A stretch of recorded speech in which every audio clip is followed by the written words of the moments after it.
Hey everybody, and welcome back to another F1 Roundup brought to you by the brilliant SeedStream F1 app. A little bit more on that in a moment's time. What I love about Formula One is that it's always generating stories and discussion points, even when there's no Grand Prix. That's exactly what's happened over the last week, and so exactly what we'll be covering here today. I'm going to be talking about Fernando Alonso's new deal at Aston Martin, which will take him into his mid-40s by the time it comes to an end. Did he have any other options on the table? Was he forced into it, and what may have lay behind it? We're going to talk about the Chinese Grand Prix, of course. That returns to that circuit for the first time in 5 years with a new sprint format attached to it. We'll talk about that. And Adrian Newey has talked about F1's cost cap starting to hamper the teams in terms of their ability to attract the best engineering talent. Is that something that we should be worried about or concerned about? And many more stories as well. But let's quickly tell you about SeedStream. This is a brilliant Formula One app that I founded together with two friends of mine a few years ago. Over the last couple of years, we've been iterating and developing it with your help. Many of you have been using it for that time and giving us feedback, which has been invaluable. It's now got to a point where I think it is brilliant. It puts all of the very best F1 content from all of your favourite and trusted sources, whether it be news articles written, video, podcasting, social media posts. It puts them all centred around one story in one place for you. So when a breaking news story happens, you don't need to troll around the net and find different places to get your stories from. You won't get repeated stories. You just get a carefully curated set of storylines in one place around one story, and I think it's brilliant. It's the first app I open every single day, and I encourage you to go and give it a go. There's a community section coming with a whole new redesign, which you're going to love if you're already a user, so stay tuned for that. The link will be in the description. It's totally free. Just go and give it a try. If you don't like it, I mean, what have you got to lose? Get rid of it again. But I think you'll love it. Right, let's talk about Fernando Alonso. Fernando Alonso signed with Aston Martin then for another 2 years, taking him into the new set of regulations in 2026.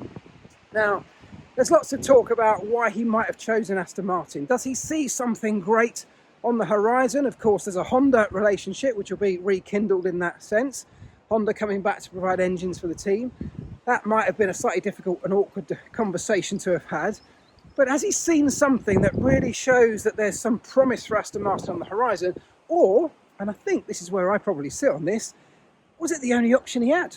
Mark Hughes, a very trusted journalist who I know and trust very well from the race, has suggested that he actually approached Red Bull Racing, along with Lewis Hamilton, I might add, and Red Bull Racing turned both of those approaches down.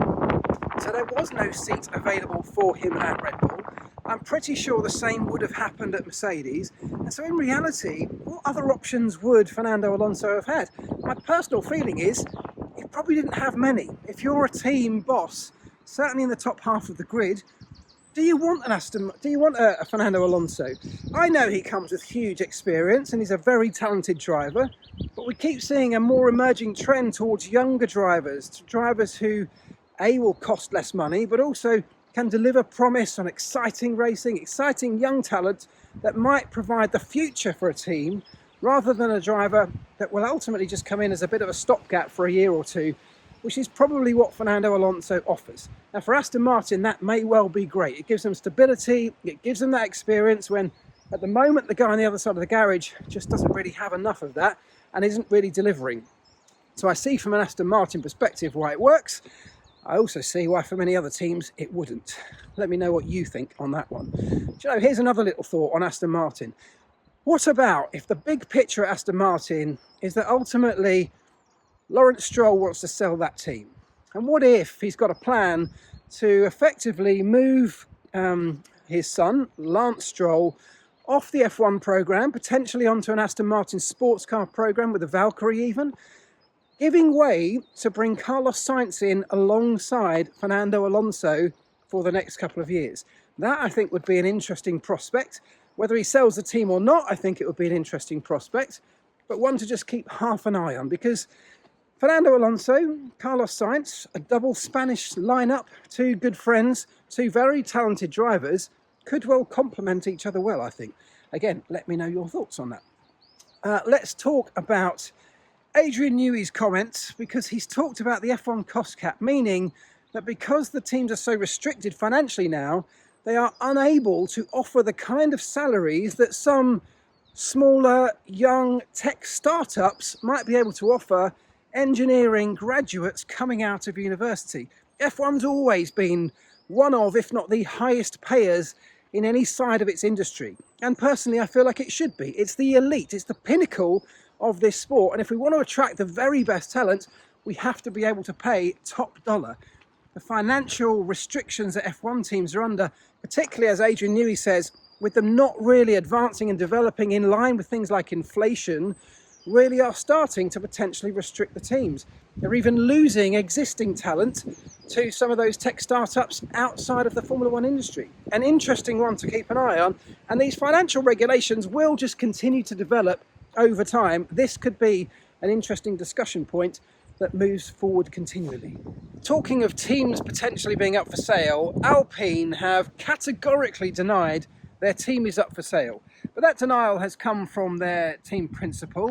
Ultimately, he is just an employee of the people who own the team and has no say, I would imagine, in whether or not that team gets sold, and is essentially just delivering a message that's come from the shareholders that the team is not for sale. But as we well know, Formula One is a political game as much as any sort of sporting game, and these kind of denials rarely mean anything. This is a team that has struggled and is struggling clearly on track, but has struggled for a long time.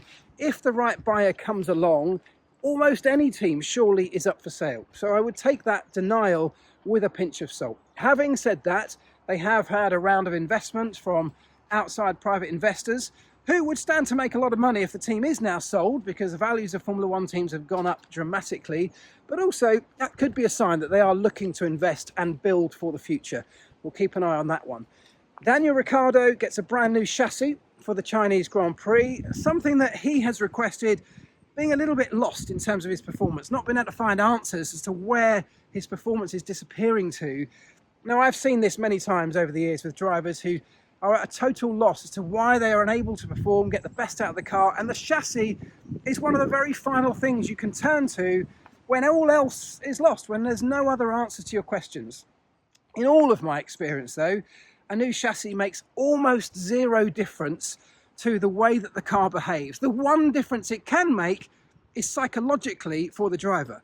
If the driver believes he's now got something different and the thing that was hampering may well have been the previous chassis, well, that little psychological change could be enough to improve his fortunes. Again, we'll keep an eye on it. I desperately hope Daniel does better. I hope he manages to turn things around. I do not want this to be the way his career ends. It's such a shame for such a nice guy and a star of our sport over the years. And finally, the Chinese Grand Prix.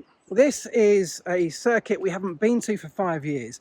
It's a circuit that is brutal on tyres.